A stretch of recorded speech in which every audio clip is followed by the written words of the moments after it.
Ladies and gentlemen, children of the Most High God, I stand before you today not to preach about revenge, no. I'm not here to fuel your bitterness. I'm here to ignite your resurrection, to remind you that you were not placed on this earth to be somebody's second option. You were handcrafted by the Almighty, made in His image, shaped in His likeness, and what God made, He made good. You see, the pain you feel, the tears you've cried, the nights you spent begging God to make Him stay, those moments were not in vain.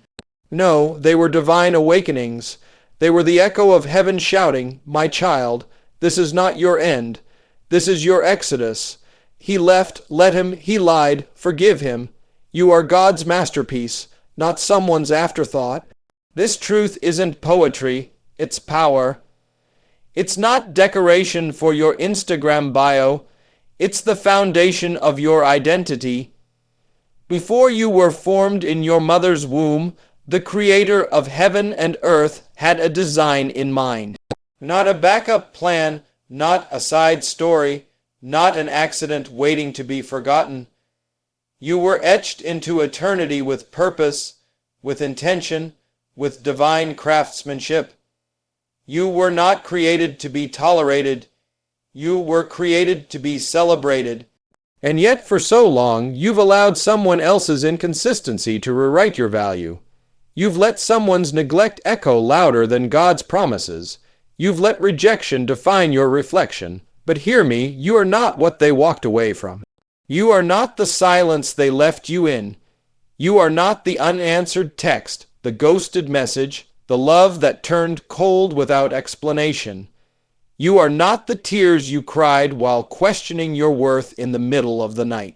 What you are is chosen. What you are is intentional. What you are is sacred.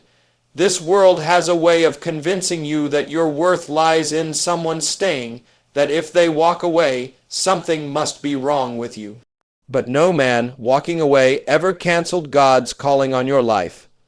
No heartbreak ever altered your heavenly design. You were royalty before He knew your name, and you'll be royalty long after He forgets it. God doesn't make extras. He doesn't make fillers. He doesn't say, "Oops." He says, "It is good." When He formed you, He wasn't distracted. He wasn't rushed. He didn't just throw some traits together and hope it worked out. He breathed life into you, purpose into you, strength into you. Every strand of hair, every scar, every laugh, every tear. He saw it all and He called it beautiful. He called it powerful. You don't need validation from someone who couldn't see your value when you were standing right in front of them. They lost the vision. You didn't lose the value. Let me tell you something real. People will mishandle what they don't understand. They will mistreat what they don't deserve. They will walk away from what they're not equipped to carry. And that's not your failure. That's your protection. Some losses are actually redirections. Some rejections are actually revelations. When someone cannot love you in the way your soul cries out to be loved, that doesn't mean you are unlovable. It means they are unequipped. And God will never allow the unequipped to carry the extraordinary. You don't belong in situations where you're begging to be chosen. You don't belong in conversations where your voice trembles just to speak your truth. You weren't created to chase someone who can't see you. You were created to reflect the image of the one who sees you when no one else does. The one who bottles every tear. The one who wrote your name on his palms. The one who knows the number of hairs on your head and the depth of pain in your heart. And if He thinks you're worthy, if He calls you beloved, if He says you're fearfully and wonderfully made, why would you ever believe the one who left more than the one who stayed? The world told you to be smaller, to be quieter, to be more pleasing so you could keep someone who wasn't even sent for you. But heaven is roaring. You don't need to shrink to be loved. You don't need to settle to be accepted. You don't need to perform to be seen. You're already seen. You're already chosen. You're already enough, and not just enough. You're divine, a walking, breathing miracle, a survivor of battles no one else saw. A woman stitched together by grace, standing in strength, wrapped in glory. Let him go. Let the silence speak. Let the absence thunder, because you're not someone's almost. You're not there maybe. You're not there if only. You are the one heaven sang over, the one hell fears, the one rising, not from approval, but from identity, from truth, from a fire that was never lit by man, and therefore cannot be extinguished by him either. You were never the afterthought. You were always the masterpiece. There comes a time when you have to unclench your fists, wipe your eyes, and release the very thing that cracked your soul. Not because it didn't hurt, not because it wasn't real, but because it can't hold you anymore. You cannot rise while you're wrapped in the chains of what broke you. You cannot step into destiny while dragging yesterday's heartbreak like a cross you were never meant to carry. That pain you've been nursing, that betrayal you keep rehearsing in your mind, that love that turned into a lesson, you've got to let it go, not because you're weak, but because you're finally strong enough to be free. Some of you are still holding on to what left, still clinging to memories like they're promises, still romanticizing moments that almost destroyed you. But let me tell you something. Survival is not the same as healing. Just because you endured the storm doesn't mean you were meant to stay wet forever. God didn't bring you through just to leave you in the middle of your mess. He's calling you higher. He's calling you out. But he cannot elevate what refuses to release. You've got to let go. Not for them, but for you. Not so they'll come back, but so you can move forward. And I know it's hard. I know there are mornings you wake up, and your heart still reaches for them in places they no longer exist. I know there are songs that still make your throat tighten and memories that hit like waves. But holding on doesn't preserve the love. It prolongs the pain.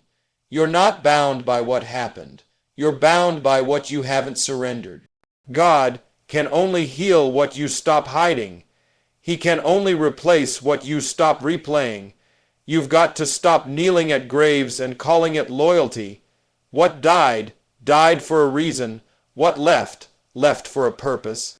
And what broke you, oh, it broke you open for glory. You see, we serve a God who uses brokenness, a God who sees every shattered piece and says, "Watch me make art." He doesn't waste wounds. He doesn't ignore tears.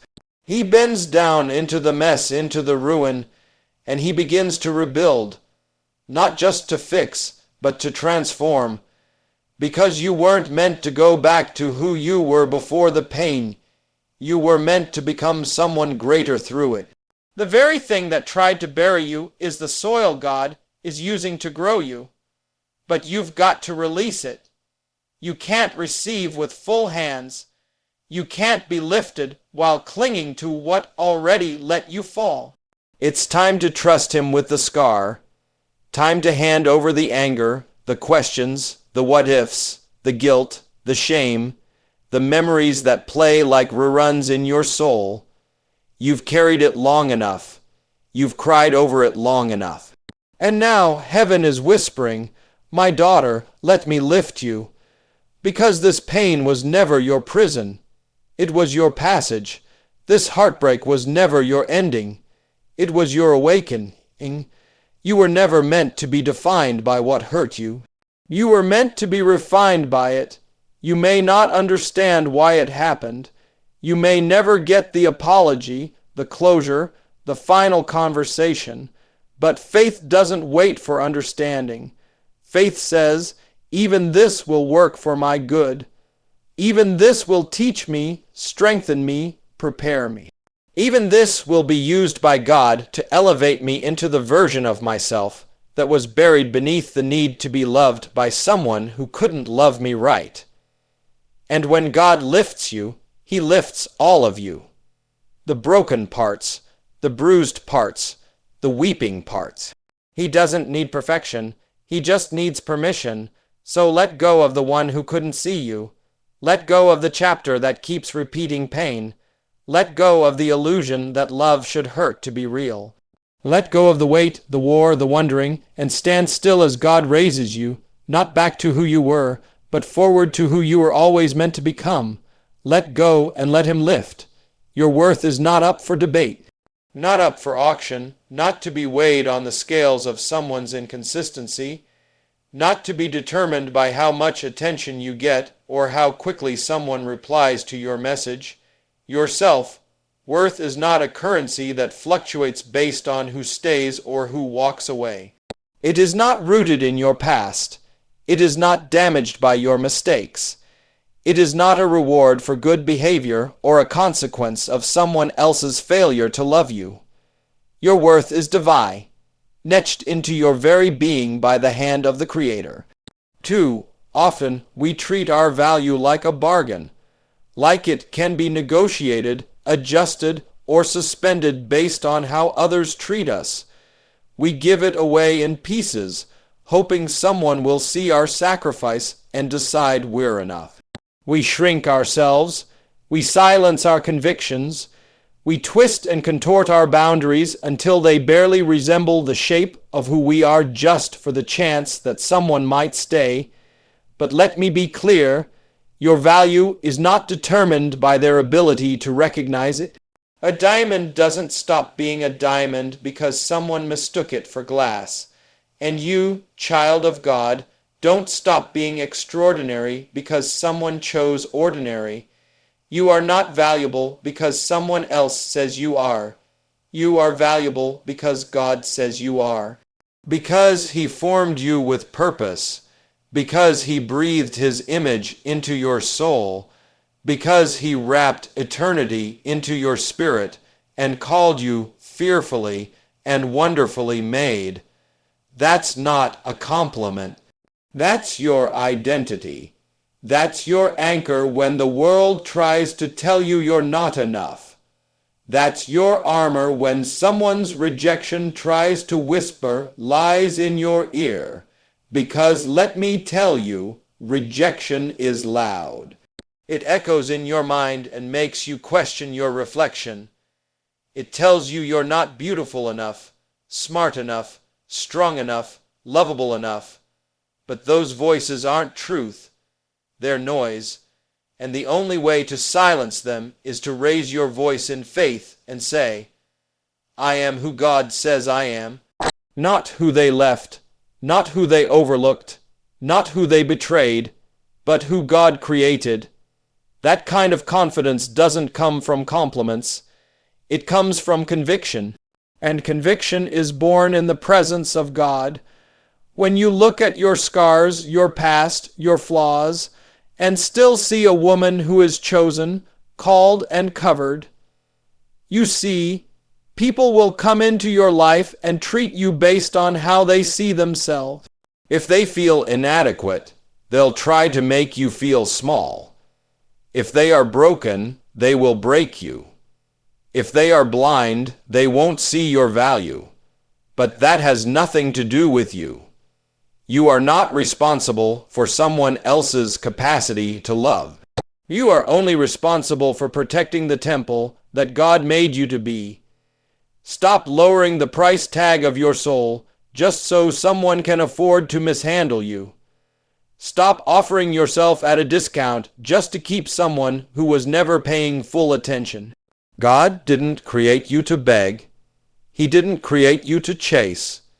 He didn't call you to compromise your calling so someone else could feel comfortable in your light. He called you to stand, to be set apart, to walk in the fullness of your identity, and you don't have to prove your worth to anyone.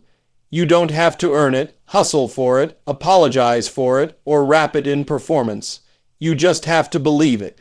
Believe it when you're alone. Believe it when they don't choose you. Believe it when it hurts, because your self-worth is not a mood. It's not a feeling. It's a fact, and it's divine.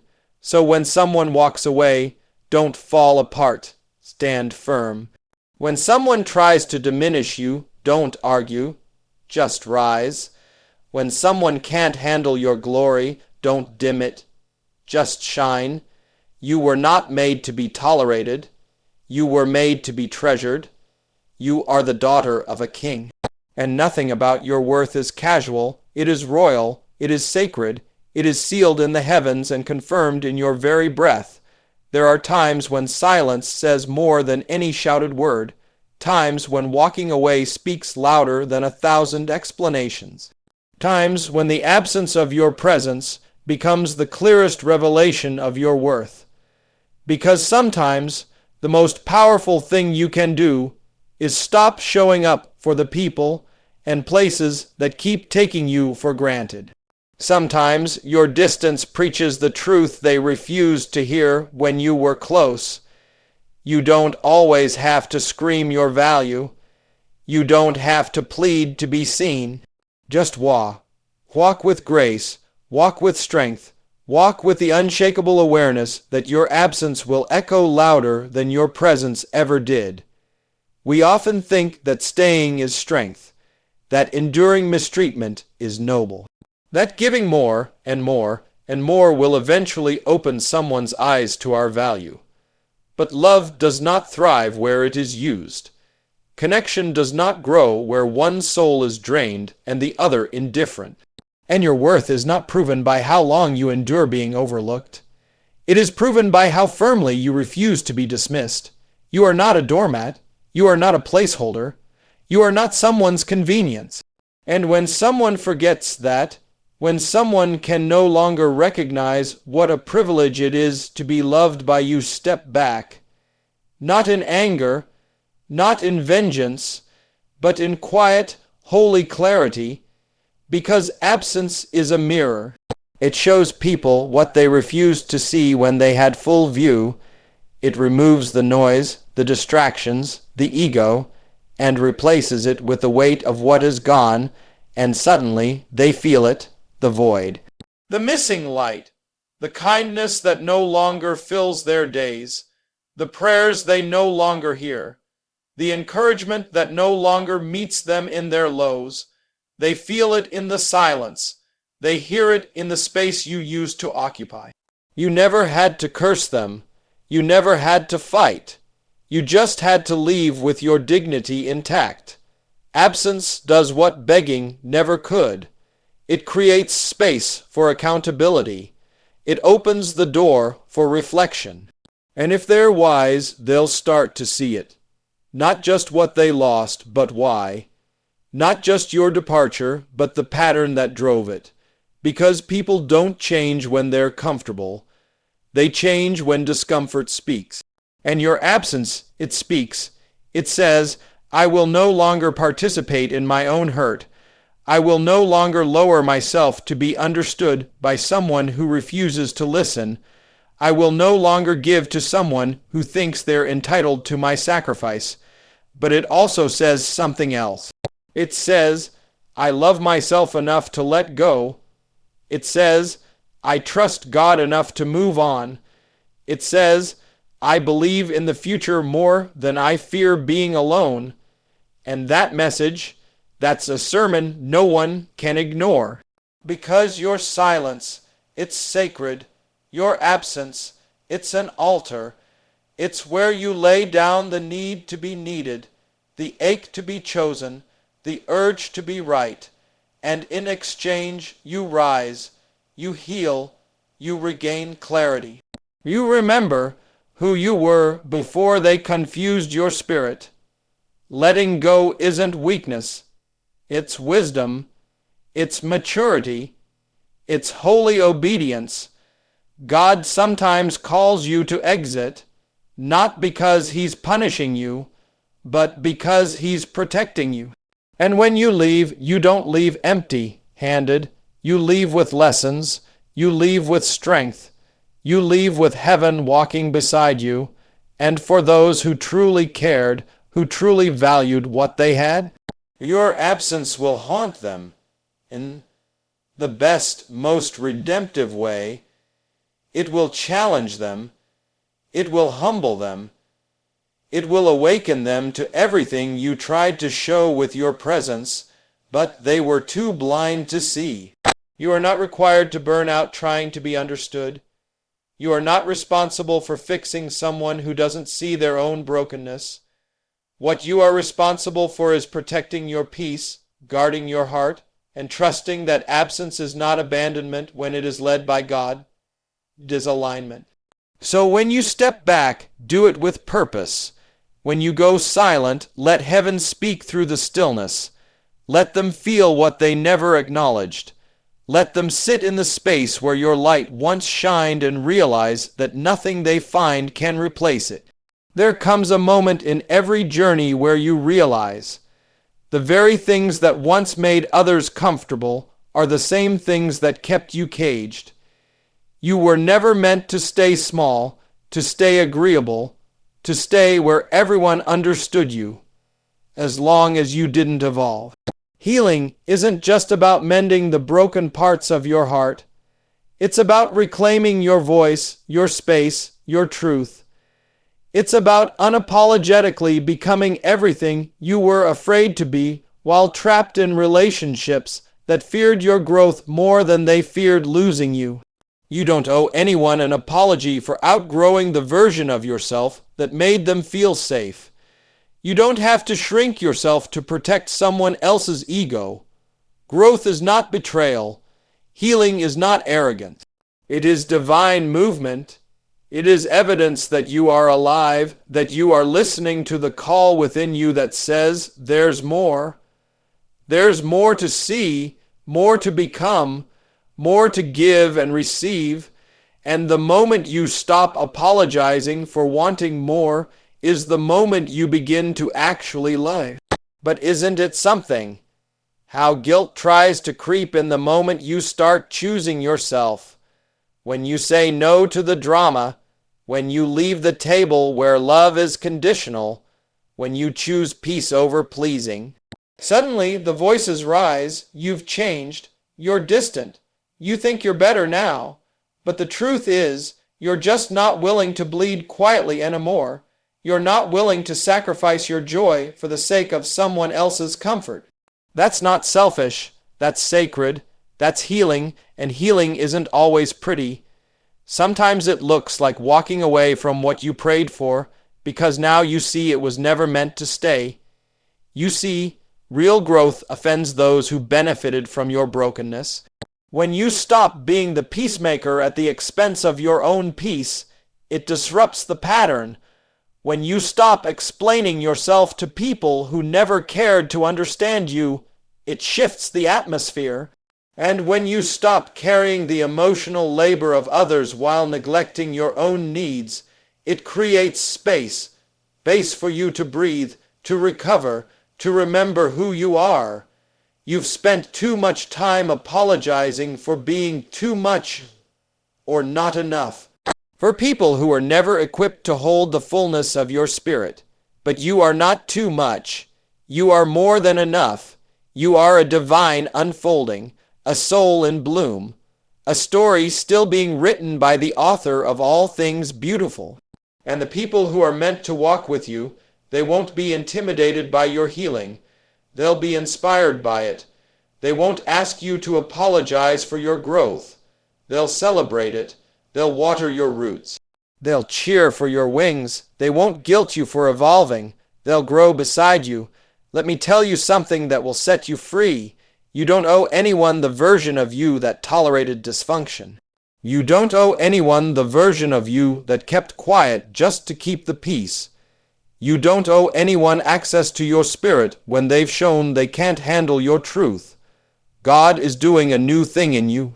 He's peeling back the layers of survival and revealing the strength of your resurrection. And resurrection doesn't apologize for rising. Neither should you. This healing journey, it's sacred, and sacred things must be protected. guarded, honored. So if your healing offends someone, let it. If your growth distances you from those who once called you too emotional, too serious, too deep, let the distance do its work. It's not your job to drag anyone into your healing. It's your job to walk it out, boldly, bravely, even when it means walking alone, because you're not walking alone. You're walking with every tear you've cried, every prayer you've whispered, every lesson you've earned in the fire. And most of all, you're walking with God, the one who never asked you to apologize for growing, but only asked you to trust that where He's taking you requires a stronger, healed version of who you used to be. He's not calling the broken to stay broken. He's calling the broken to rise, and when you rise, don't apologize. Rise with power, rise with purpose, rise and don't look back. There's something sacred about realizing your presence was the gift, that your love was not ordinary, that your loyalty was not common, that your willingness to forgive, to stay, to pour yourself into someone who barely had the capacity to receive it, that was the blessing. You see, sometimes people mistake familiarity for entitlement. They confuse your consistency with convenience. They begin to believe that your grace was something they earned, not something they were entrusted with. And in their blindness, they mishandle what heaven gave them. They drop the very thing that was holding them up. They fumble the blessing, and that blessing was you. You were the one who showed up when no one else did. The one who prayed when they didn't even believe. The one who kept pouring into empty places, hoping love would fill the cracks. You gave second chances, third, fourth. You extended mercy when others would have walked away. You believed in them when they couldn't believe in themselves. You didn't love from your wounds. You loved from your healing, and yet they couldn't see it. They couldn't honor it, because broken people sometimes can't hold whole things. And they let you slip through their fingers, thinking you'd always be there. But grace has boundaries, and blessings have limits. Let's make one thing clear. Their inability to receive you does not reduce your value. Their failure to love you does not reflect your lovability. It reflects them, their immaturity, their fear, their unreadiness. People don't lose what they value. They don't ignore what they're grateful for. They don't gamble with what they know is rare. So if they lost you, it's not because you weren't enough. It's because they weren't prepared for the weight of your worth. You didn't lose them. They lost you. And you were never theirs to keep if they couldn't handle the blessing you carried. See, blessings don't always come in wrapped packages. Sometimes they come in human form, in kindness, in wisdom, in patience, in unwavering presence. And when God places someone like you in someone else's life, it's never random.